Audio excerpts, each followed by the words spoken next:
बच्चों एक्सरसाइज 4.1 का question number 4 है। इफ ए मैट्रिक्स ये दिया हुआ है then show that 3a determinant is equal to 27 determinant of A. तो कैसे सॉल्व करेंगे बच्चों? तो बहुत आसान क्वेश्चन है, वीडियो को स्किप करके मत जाना, पूरा अच्छे से समझ लेना बच्चों, तो समझ में आ जाएगा। तो चलिए सॉल्व करते हैं बच्चों। यहाँ पर देखें तो यहाँ पर हमें दिखाई दे रहा है 3a का डिटरमिनेंट। तो 3a का डिटरमिनेंट का मतलब क्या है बच्चों? तो हमें 3a मैट्रिक्स चाहिए और उसके बाद हम उसका डिटरमिनेंट फाइंड आउट करेंगे। तो सबसे पहले 3a मैट्रिक्स को फाइंड आउट करते हैं बच्चों। 3a मैट्रिक्स को फाइंड आउट करने के लिए क्या करें बच्चों? तो a जो मैट्रिक्स है इसको पहले आपको लिख लेना है। तो 1 0 1 0 1 2 और ये आपका 0 0 4, इस ए मैट्रिक्स को लिख लेंगे। इसके बाद हमें क्या फाइंड आउट करना है? 3a matrix. तो देयरफॉर करके आपको लिख देना है कि 3a मैट्रिक्स क्या आएगा। तो यहाँ पर 3a मैट्रिक्स क्या आएगा बच्चों? तो ये जो मैट्रिक्स है इसको आपको 3 से मल्टीप्लाई करना है। तो 3 को मैंने लिख दिया बाहर, 1 0 1 0 1 2 और 0 0 4। ठीक है, अब क्या करेंगे बच्चों? तो इसको, इसके सारे एलिमेंट्स को 3 से मल्टीप्लाई कर देना है। तो मल्टीप्लाई करेंगे तो 3 का मल्टीप्लाई किससे करें? तो 1 से। तो 3 ये इसका ये आपका 0, 3 मल्टीप्लाई 1 तो ये आपका 3, 3 मल्टीप्लाई 0 तो ये आपका 0, 3 मल्टीप्लाई 1 आपका 3, 3 मल्टीप्लाई 2 आपका 6, 3 मल्टीप्लाई 0 0 और 3 मल्टीप्लाई 0 0 और ये आपका 12। ठीक है, तो इस तरीके से ये क्या दिखाई दे रहा है? तो ये आ गया आपका 3a मैट्रिक्स। ठीक है, अब ये जो मैट्रिक्स आया है बच्चों इसका आपको क्या फाइंड आउट करना है? डिटरमिनेंट फाइंड आउट करना है। तो करते हैं बच्चों। तो क्या करें? तो फिर से आपको देयरफॉर लिख देना है और 3a का डिटरमिनेंट। तो जब यहाँ पर आप डिटरमिनेंट का साइन देंगे तो इस मैट्रिक्स के ऊपर भी डिटरमिनेंट का साइन दे देना है बच्चों। तो ये आपका 3 0 3 0 3 6 और ये आपका 0 0 12। अब इसके बाद इस डिटरमिनेंट का आपको वैल्यू फाइंड आउट करना है बच्चों, और इसका वैल्यू फाइंड आउट करने के लिए आपको क्या करना है कि कोई भी एक रो लेना है या कोई भी एक कॉलम लेना है। तो मैं इसके फर्स्ट रो को लेके चलता हूं बच्चों। तो फर्स्ट रो के अलोंग में इसका वैल्यू फाइंड आउट करूंगा। तो कैसे फाइंड आउट करेंगे बच्चों? तो सबसे पहले आपको क्या करना है? फर्स्ट रो का ये फर्स्ट एलिमेंट को लेना है बच्चों, लिख लेना है तो 3, और इसको क्या करना है? हॉरिजॉन्टली हाइड करना है और वर्टिकली। तो इस तरीके से इसको हम हाइड कर लेंगे, इस तरीके से हाइड कर लेते हैं ताकि ये हमें 3 वाला जो एलिमेंट है वो ना दिखाई दे। 3 से हम एक हॉरिजॉन्टल लाइन और एक वर्टिकल लाइन ड्रॉ करेंगे तो इस तरीके से हो जाएगा बच्चों। और हमें क्या दिखाई देगा? 3 6 0 12। तो यही आपको लिखना है बच्चों जो आपको दिखाई दे रहा है। तो क्या दिखाई दे रहा है? 3 6 और ये आपका 0 12, राइट। फिर आपको ये सेकंड एलिमेंट जो दिखाई दे रहा है इसी फर्स्ट रो में, उसको आपको हाइड करना है, मतलब 0 को हाइड करना है। और कैसे हाइड करना है बच्चों? एक वर्टिकल और एक हॉरिजॉन्टल। तो इस तरीके से ये हाइड हो जाएगा। तो दिखाई क्या देगा बच्चों? तो 0 6 और 0 12 दिखाई देगा। ठीक है, तो इसी को आपको लिखना है। तो पहले आपको 0 लिखना है और 0 को जब हाइड करेंगे तो ये डिटरमिनेंट के अंदर जो दिखाई देगा वो आपको लिखना है। तो क्या क्या दिखाई दिया? 0 6 0 12। तो लिखना है 0 6 और 0 12 दिखाई देगा। इसके बाद इसका नेक्स्ट एलिमेंट यहाँ पर देखेंगे बच्चों, तो 3 को हाइड करना है। 3 को जब हाइड करेंगे बच्चों तो ध्यान रखना, जब इसको आप हाइड करेंगे तो प्लस का साइन होगा, इसको हाइड करेंगे तो माइनस, और इसका हाइड करेंगे तो प्लस का साइन होगा। ठीक है, इसी तरीके से मान लीजिए आप सेकंड रो के अलोंग अगर आप करते हैं तो इसका साइन माइनस में होता और इसका साइन प्लस में होता और इसका साइन माइनस में। और थर्ड की मैं बात करूँ तो ये आपका प्लस में, ये माइनस में, और ये आपका क्या किस में होता? प्लस में होता। तो इस तरीके से साइन को भी ध्यान में रखते हुए हाइड करना है बच्चों। तो अब हम हाइड कर रहे हैं इस 3 को, तो 3 का साइन क्या होगा? प्लस का होगा। तो आपको क्या करना है? प्लस का 3 लेना है, हाइड करना है, और ये आपका डिटरमिनेंट। तो इस 3 को जब हम हाइड करेंगे तो इस तरीके से हाइड करेंगे तो क्या दिखाई देगा? तो 0 3 0 0 दिखाई देगा। आप देख लीजिए 0 3 0 0। तो आपको लिखना है 0 3 0 0। ठीक है, राइट। उम्मीद करता हूँ बच्चों समझ में आ गया हो। चलिए आगे बढ़ेंगे। तो क्या होगा इस केस में? ये आपका 3।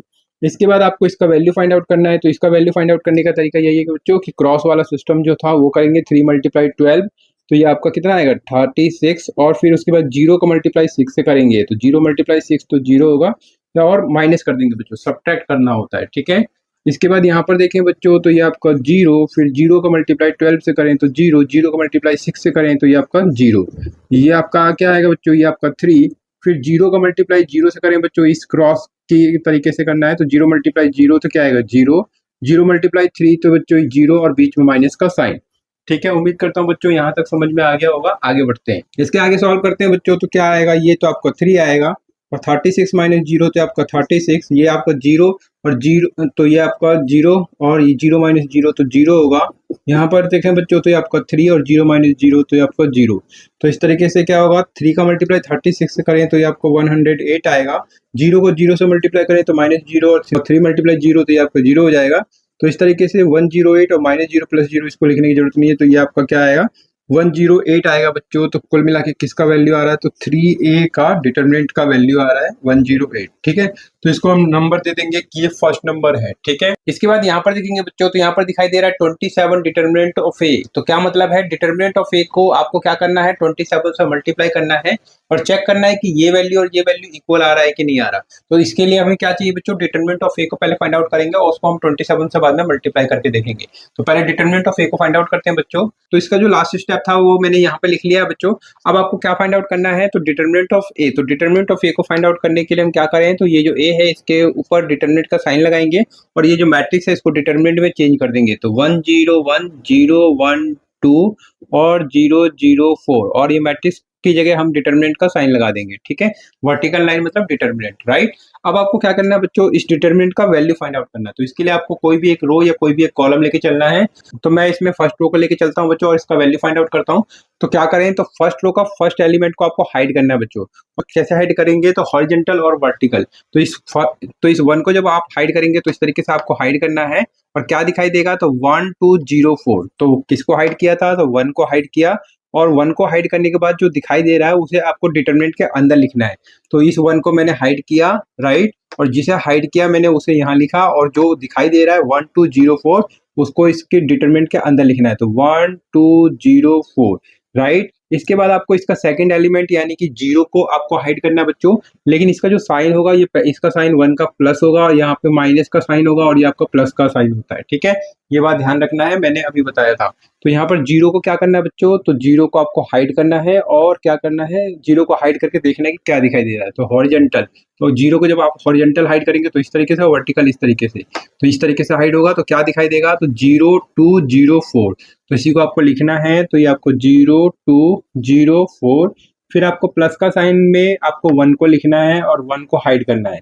तो 1 को जब आप हाइड करेंगे बच्चों तो कैसे हाइड करेंगे, इस तरीके से हॉरिजॉन्टल और 1 को 1 की तरफ से वर्टिकल। तो क्या दिखाई देगा, तो 0 1, ये आपको 0 1 0 0। तो इसी को आपको लिखना है 0 1 0 0, राइट। और इसको क्या करना है, सॉल्व कर देना है। तो सॉल्व करते हैं बच्चों। तो ये आपका 1 और इसको कैसे सॉल्व करेंगे, तो 1 का मल्टीप्लाई 4 से, तो इसमें क्रॉस वाला सिस्टम लगाएंगे मल्टीप्लाई का। तो 1 मल्टीप्लाई 4 तो डायरेक्ट कर देना है 4 और 0 मल्टीप्लाई 2 तो ये आपका 0, माइनस का ये आपका 0। इसी तरीके से यहाँ करें तो 0 का मल्टीप्लाई 4 से तो 0, फिर 0 का मल्टीप्लाई 2 से तो 0 और ये आपको सब्ट्रैक्ट करना होता है। ठीक है, बीच में माइनस का साइन देना है। फिर क्या करें बच्चों, तो ये आपका 1 और 0 मल्टीप्लाई 0 तो 0, 0 मल्टीप्लाई 1 तो ये क्या आएगा, 0 आएगा लेकिन माइनस कर देंगे। ठीक है, राइट। तो उम्मीद करता हूँ बच्चों समझ में आ गया होगा। आगे बढ़ेंगे तो क्या होगा, तो ये आपका 1 और ये आपका 4 0, तो इसको आपको लिख लेना है। 0 माइनस 0 तो आपका 0 और ये आपका 1 और 0 माइनस 0 तो ये आपका हो जाएगा 0। इसको सॉल्व करेंगे बच्चों तो क्या होगा, 1 का मल्टीप्लाई 4 से करें तो 4, 0 का मल्टीप्लाई 0 से तो 0, 1 का मल्टीप्लाई 0 से तो 0। तो 4 माइनस 0 प्लस 0 तो कुल मिला के क्या आएगा, 4 आएगा। और ये 4 किसका वैल्यू आ रहा है बच्चों, तो डिटरमिनेंट ऑफ ए का वैल्यू आ रहा है। लेकिन हमें जो वैल्यू फाइंड आउट करना है वो 27 डिटरमिनेंट ऑफ ए चाहिए। तो आपको क्या करना है बच्चों, तो देयरफॉर आपको लिखना है 27 determinant of A. Determinant of A को 27 से मल्टीप्लाई करना है बच्चों। तो क्या करें, तो 27 मल्टीप्लाई कर देंगे 4, तो ये 4 मल्टीप्लाई 7 तो ये आपका आएगा 28 बच्चों। और यहाँ पे 2 कैरी, 4 मल्टीप्लाई 2 8 और 2 ये आपका कैरी का तो 10। तो इस तरीके से इसका जो वैल्यू आ रहा है 108 आ रहा है। और फर्स्ट से देखें तो इसका भी वैल्यू 108 आ रहा था। तो 3a डिटरमिनेंट 108 है और 27 डिटरमिनेंट ऑफ ए ये भी 108 है। तो आपको क्या दिखाई दे रहा है, दोनों इक्वल है बच्चों। तो लिख देना है फ्रॉम फर्स्ट एंड सेकंड। तो आप फर्स्ट एंड सेकंड से हमें क्या दिखाई दे रहा है, तो वी गेट। तो हमें दिखाई देता है बच्चों कि 3a का जो डिटरमिनेंट है वो क्या है, 27 डिटरमिनेंट ऑफ ए होगा। और ये इस तरीके से क्या होगा, ये हैंस प्रूव्ड हो जाता है। उम्मीद करता हूँ बच्चों अच्छे से समझ में आ गया होगा। अगर अच्छे से समझ में आ गया तो वीडियो को लाइक करना है। चैनल पहली बार आए तो प्लीज चैनल को सब्सक्राइब कर लेना बच्चों, क्योंकि इस चैनल पे एनसीईआरटी का आसान सॉल्यूशन आपको देखने को मिलते रहते हैं बच्चों। तो प्लीज चैनल को सब्सक्राइब कर लीजिए और चैनल से जुड़ जाइए बच्चों। तो मिलते हैं नेक्स्ट वीडियो में बच्चों। अपने वीडियो को वॉच किया इसके लिए आप सभी का बहुत बहुत धन्यवाद बच्चों।